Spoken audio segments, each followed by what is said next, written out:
The Keth flotilla arrived without ceremony, drifting into the outer halo of Earth's influence like a thought no one wanted to finish. Their ships were old in the way that suggested desperation rather than history. Patched hulls, mismatched engine signatures, scars layered over scars. From a distance, they looked like debris pretending to be a fleet. Scylla Von watched Earth swell on the viewport, blue and impossibly alive, and felt her chest tighten. She had seen worlds like that before. She had watched them burn. "Signal ready," her aide said softly, careful not to startle her.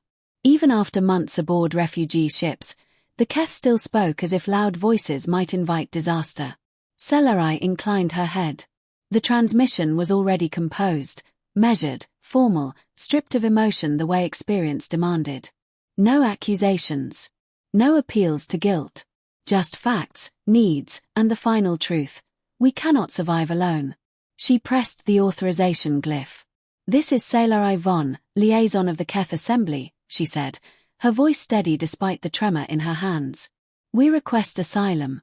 We submit to quarantine, inspection, and restriction. We bring no weapons, no claims, no demands. Only people. If you refuse, we will depart your space immediately." She ended the signal before her voice could betray her. Silence followed. Not the expectant silence of hope. This was the familiar, hollow pause before rejection. Selarai turned away from the viewport. She had learned not to stare at planets she could not have. Minutes passed. Then sensors flared. A ship translated into proximity space without warning. Not a warship, not a patrol craft, but something else entirely. White hull. Red medical markings. No targeting locks. No escort. A human voice filled the command deck, unfiltered and calm. "Keth Flotilla, this is the Terran Medical Tender Solace. You are within humanitarian response range. We are transmitting environmental stabilizers, radiation shielding, and food-grade synthesis packs. No strings attached." Selarai froze. The bridge erupted in overlapping murmurs, disbelief threading through exhaustion. Someone laughed once, sharp and broken. Someone else began to cry. The human voice continued, as if this were the most ordinary thing in the universe. "You are not alone. Earth acknowledges your request." Selarai sat down because her legs stopped holding her. The first human aboard the Keth flagship was a doctor. She removed her helmet before crossing the threshold, exposing herself to alien air without hesitation. "I'm Dr. Anika Rao," she said, smiling as if smiles were currency. "May I?" Selarai gestured permission, still struggling to reconcile the scene. The doctor's instruments hummed softly as they sampled the air, her expression focused but unafraid. "You're running on fumes," Rao said after a moment. "Your children especially. We can help." "You can't," one of the elders snapped. "Not for long." Rao didn't bristle. She simply looked at him, eyes tired in a way Selarai recognized. "Then let's start with today." That was how it began.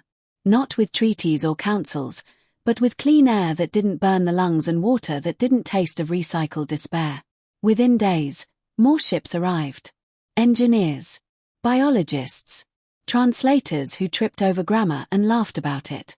They asked questions, so many questions, and listened to the answers as if they mattered. The offer came quietly, almost casually. "We can build you a habitat," said Mara Quill, the lead engineer, tapping a projection into existence between them. "Not a station. A biosphere. Tailored to your physiology." Selarai stared at the image, a vast transparent dome, latticed with light, green spaces curling beneath artificial skies. It was beautiful in the way dreams were dangerous. "A cage," Toonvesh said, voice edged with old fear. "You build cages very well, humans." Mara didn't argue. She leaned back, arms crossed. "Then don't make it a cage. Make it yours. Governance stays Keth. We build the shell. You decide how to live inside it." Sela felt the room shift. Power offered without leverage was rare. Power returned was unheard of. And when it becomes inconvenient? Selarai asked. "When politics change." Mara met her gaze. "Then you'll already be here. And people will know your names. Construction began before the Keth finished debating. Humanity moved with unsettling speed when it decided to care. Orbital foundries awakened. Drone swarms bloomed like metallic pollen. Frameworks grew outward in precise arcs, struts locking together with a grace that felt almost organic.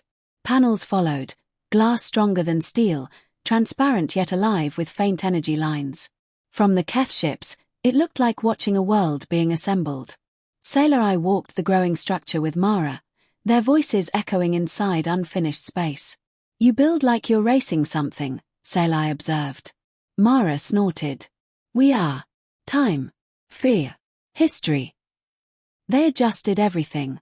Atmospheric ratios tuned to Keth respiration. Light cycles calibrated to alien circadian rhythms. Trace elements filtered to levels humans couldn't even sense. Every time the Keth said this will not work, humanity replied, then we'll change it. Children were the first to enter the dome once sections became habitable. They pressed their hands to the glass and stared out at Earth, eyes wide, breath catching as artificial breezes rustled newly planted leaves. "It smells like rain," one whispered. Scylla closed her eyes and let herself believe, just for a moment. The moment ended with a soft alarm. Not the harsh cry of danger, this was subtle, almost polite. A sensor anomaly on the long-range arrays. A pattern that didn't belong. Sailor Eye felt the chill before the data finished compiling. "Human signatures?" she asked. A Terran officer shook his head slowly. "No." The projection resolved, a distant object, sleek and dark, skimming the edge of detection. A probe. Old design. Varen. Her pulse thundered. The past had teeth, and it had followed them. Mara swore under her breath. "They weren't supposed to find you this fast." "They always do," Sailor said. She straightened, spine aligning as if bracing against an impact that hadn't arrived yet. "What happens now?" Mara didn't look away from the display. Now we finish the dome." "And if they come?" Sailor Eye asked. Mara finally turned. There was no bravado in her expression, only resolve. "Then they'll have to come through us." Outside the viewport, the orchard dome continued to grow, glass catching starlight as if daring the darkness to notice it. The message arrived without warning, cutting through civilian channels and military relays alike. It did not shout. It did not threaten. It simply declared. Sailor Eye was standing beneath the dome's inner lattice when the air stilled, lights dimming as priority systems seized control. A projection unfolded above the central forum, sharp and immaculate. Director Harvek Runn regarded them from the other side of the void. His kind favored symmetry, face elongated, features arranged with ceremonial precision, eyes black and unblinking. He wore no insignia. Authority, he believed, did not need decoration. "This transmission is issued under the mandate of the Varen Directorate," he said, voice level, almost gentle. "The species-designated Keth are under sentence of sterilization. Their continued existence constitutes biological contamination." A ripple of sound passed through the dome. Not cries. Breaths catching. "Earth," Harvek continued, gaze shifting as if he could see through the projection, "has interfered with a lawful corrective action. This interference will now cease. You will surrender the Keth population and dismantle the habitat constructed for their concealment." Sailor Eye felt her hands curl into fists. "In return," Harvek said, "the Directorate will classify Earth's actions as misguided rather than hostile. Compliance will be met with leniency. Refusal will be answered with containment cleansing." The image vanished. Silence followed, heavy and crushing. Then the arguments began. "They will burn this world for us," Tuinvesh said, voice shaking with fury and fear. "We cannot allow that." "We cannot run again," another elder countered. "There is nowhere left." Sailor Eye stood between them, heart hammering. "Enough. Fighting each other will not save anyone." "They will kill humans," Tuinvesh snapped. "Billions." Sailor Eye. "Because of us." "Because of them," she shot back. "Because the Directorate hunts what it doesn't control." The elders turned away, grief written across their elongated faces. Sailor I understood them. Every Keth carried the memory of fleeing under fire, of watching the sky fall apart. Asking them to trust again was asking them to reopen wounds that had never healed. She left the chamber before her resolve cracked. The Terran Accord convened within the hour. Sailor I had expected tension. She had expected fear. She had not expected calm.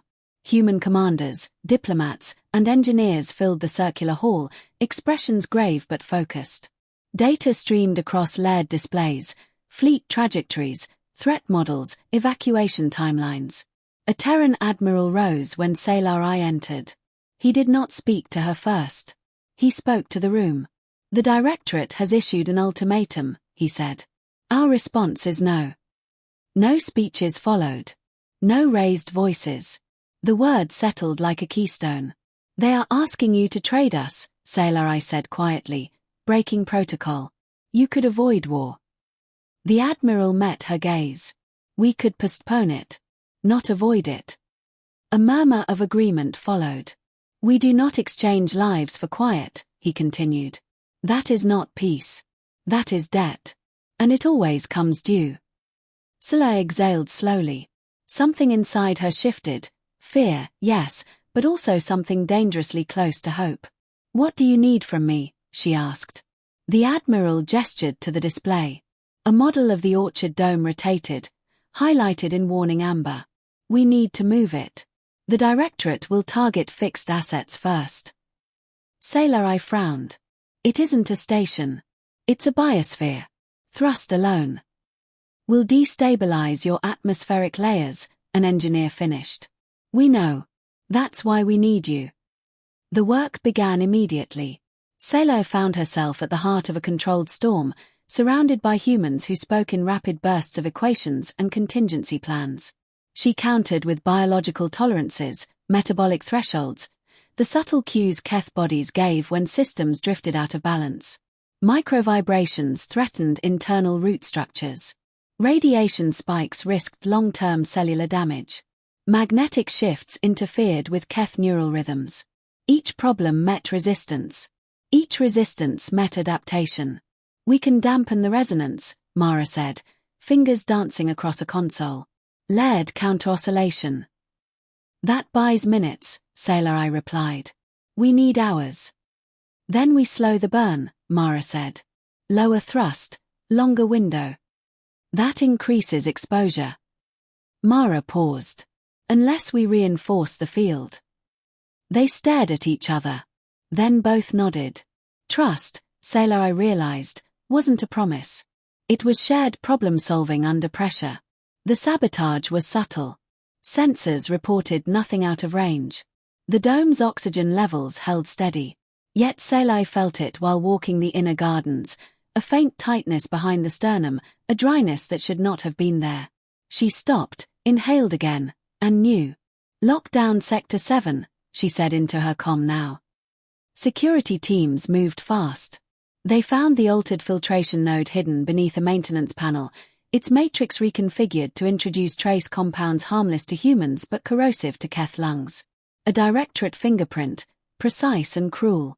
"This isn't random," Mara said, staring at the data. "They're testing us." "They're inside our response time," Sailor I said.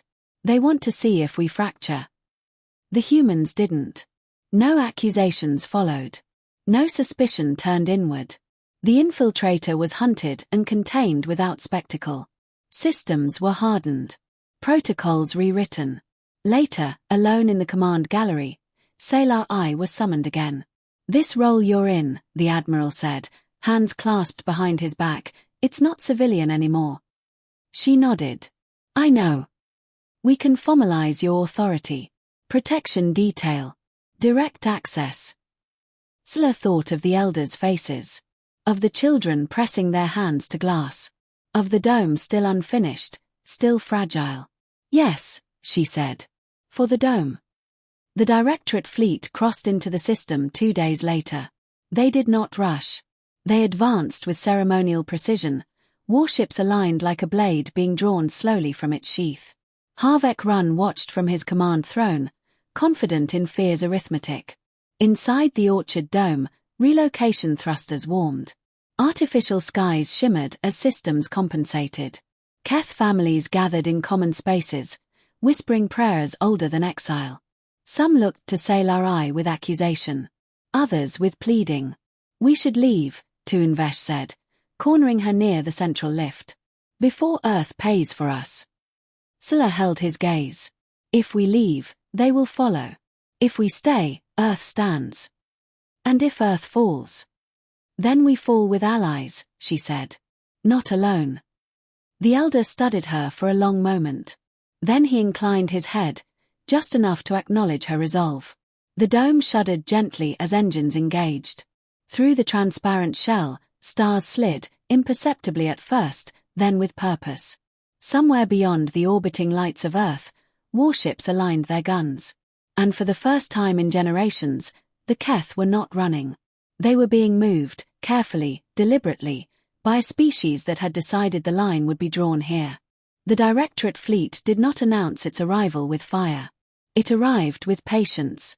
From the dome's command gallery, Sailor watched the tactical projections update in quiet increments, vectors tightening, distances closing, probabilities shifting from abstract to intimate.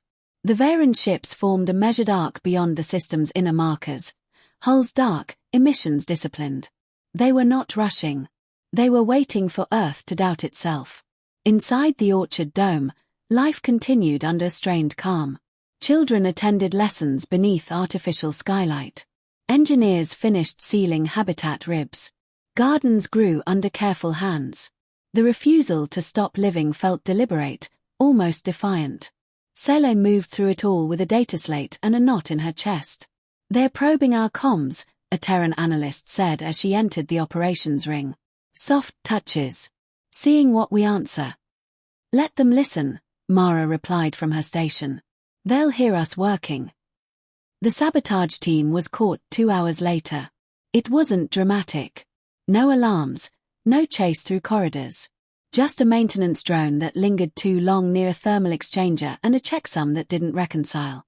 Security sealed the section, peeled back layers of access, and found a single operative tucked behind forged credentials and borrowed uniforms. "What do you want?" the guard demanded as the infiltrator was restrained. The Varen only smiled. "Accuracy." Sailor didn't look away as the operative was taken. She had learned the cost of turning aside. "They're calibrating fear," she said. "Measuring how fast we turn on each other." Mara nodded. "They picked the wrong species to test." The Keth Council fractured that evening. "We are becoming a target," one elder said, voice raw. "Every human death will be laid at our feet." "And if we leave?" Sailor countered. "Will they forgive Earth for helping us at all?" Silence followed. No one wanted to answer that. Toonvesh rose slowly. "You ask us to trust humans with our extinction hanging over us." Sailor stepped forward. "No. I ask you to trust what they have already done. They did not bargain. They built. They did not hide us. They moved with us. And if they lose," another elder pressed. "Then they lose having stood," Sailor said. "Not having sold." The words landed harder than she intended. Some elders turned away. Others watched her closely, as if weighing her not as a diplomat but as a measure of the future. Harvek Run made his next move publicly. He broadcast across open channels, footage harvested from old campaigns. Keth cities collapsing under directed fire. Atmospheres flayed. Forests reduced to ash. His voice threaded through it, calm and instructional. "This is the outcome of contamination," he said. "Earth's intervention prolongs suffering. Compliance ends it." Inside the dome, people stopped walking. Stopped speaking. Some collapsed where they stood. Sele felt her knees weaken. She had lived those images. She had buried them. A human sailor sat beside her on the gallery floor, helmet resting at his feet. He didn't offer comfort. He didn't apologize. "They're trying to scare you into being alone again," he said quietly. She swallowed. "It's working." He shook his head once. "No. If it were, we'd already be talking surrender." She looked at him then, really looked. the lines at the corners of his eyes. The calm exhaustion. "You could still stop," she said. "Protect your own." "We are," he replied. "That includes you." Preparations accelerated. Terran warships slid into layered formation, carriers holding back, rail platforms anchoring the line, frigates weaving defensive screens that overlapped like interlocked fingers. Drone clouds rehearsed interception patterns, blooming and collapsing with mathematical grace. Inside the dome, systems hardened. Emergency seals tested. Structural redundancies added where none should have been needed. Sailari and Mara worked late into the artificial night, standing before a projection of the dome's magnetic field lattice. "If we modulate the coils," Sailari said, "we can create localized interference. Not a shield. A distortion." Mara's brow furrowed. "Enough to scramble guidance. Enough to force corrections," Sailari said. "Which buys time." "Time is everything," Mara murmured. She keyed commands, running simulations. Red shifted to amber. Amber edged toward green.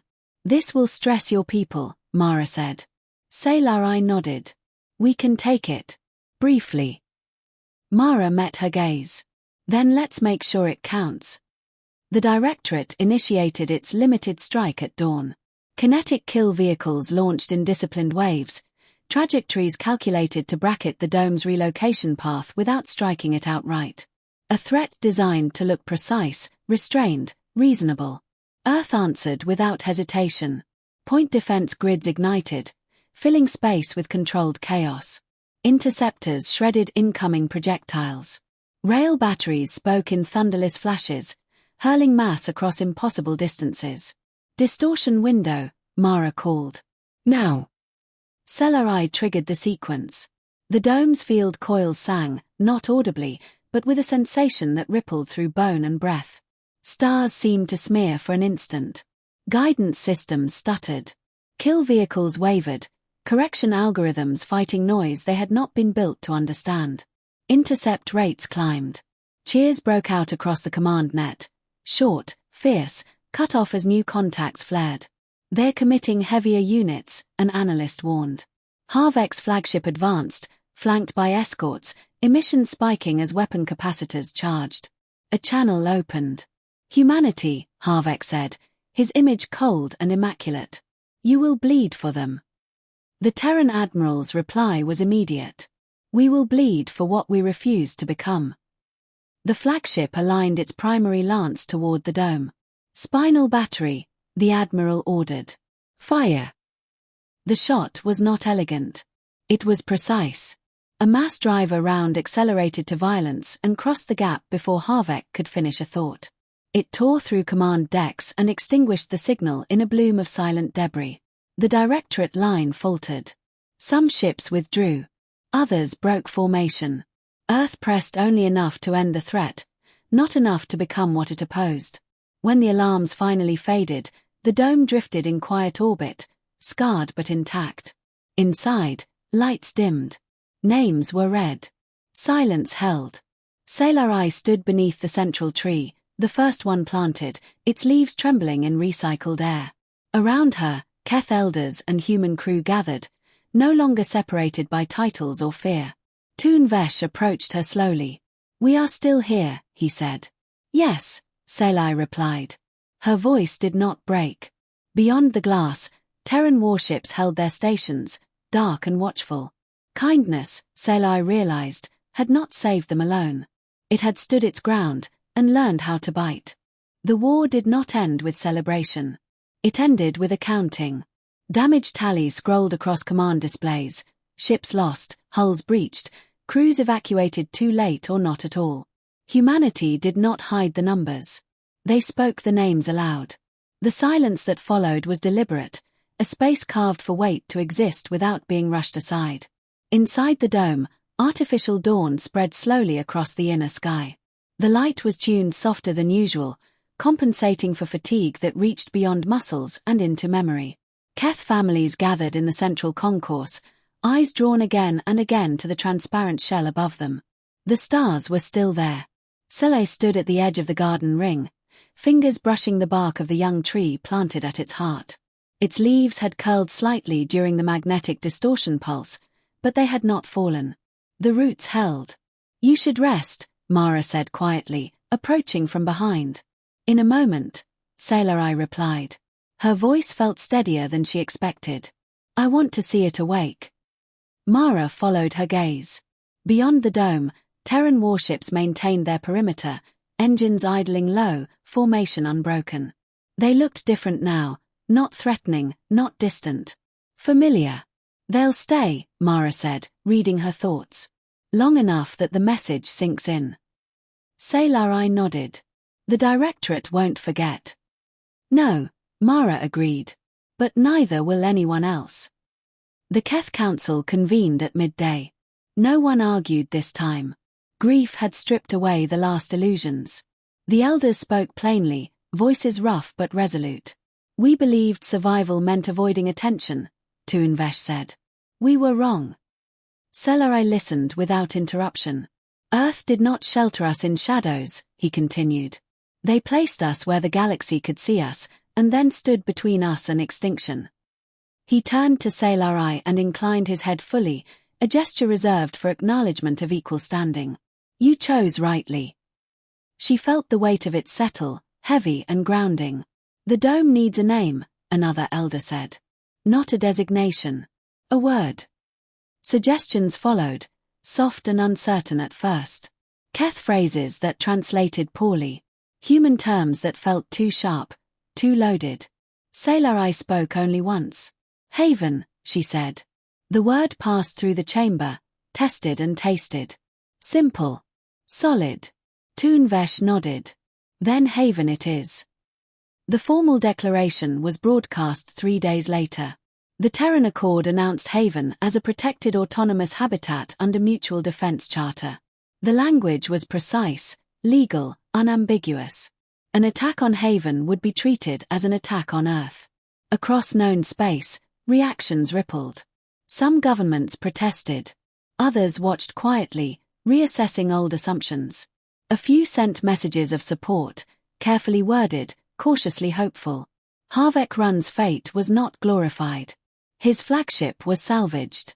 Survivors were treated. The Directorate retreated into silence, its certainty cracked, its authority questioned by the very restraint humanity had shown. "You could have destroyed them," Sailor said later, standing beside the Terran Admiral as reports finalized. "We could have," he agreed. "That wasn't the point." She studied his face. "What was?" He considered before answering. "To end the threat without becoming one." Life resumed, altered but intact. Schools reopened. Gardens expanded. Engineers replaced temporary seals with permanent structures, smoothing scars without erasing their history. Keth artisans etched patterns into support struts, subtle, beautiful marks of belonging. Sailor walked Haven's corridors without a security escort for the first time in weeks. People greeted her not as liaison or officer, but as neighbor. It unsettled her more than the battle had. She paused near a viewport where a group of Keth children clustered, watching Terran fighters perform a slow patrol sweep. "Are they going to leave?" one asked. "Eventually," Sailor said. The child frowned. "What if the bad ones come back?" Selai knelt, meeting the child's eyes. "Then they'll find us ready." "And the humans?" "They'll still be here," she said. "Even if not like this." Satisfied, the child turned back to the stars. The grove was planted at the end of the week. Humans and Keth worked side by side. Soil imported from Earth blended carefully with Keth nutrient matrices. Each tree was chosen for resilience, deep roots, flexible branches, leaves that adapted to light cycles without complaint. Sele pressed the final sapling into place, hands dirty, heart full in a way that felt dangerous and wonderful. Mara wiped her brow. "First forest in orbit," she said. "That's going to upset someone." "Good," Sele replied. "Let them be upset." They stood together as the artificial rain began, fine and cool. Leaves shivered. The scent rose, fresh, living. Beyond the dome, warships slowly adjusted formation, some peeling away toward new assignments, others remaining as guardians. Not jailers. Not owners. Witnesses.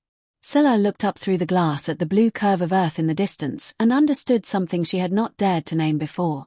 They had not asked for protection. They had been given a place worth defending. Haven drifted onward, a fragile world held together by glass, trust, and the quiet certainty that mercy, once chosen, could be made strong enough to last.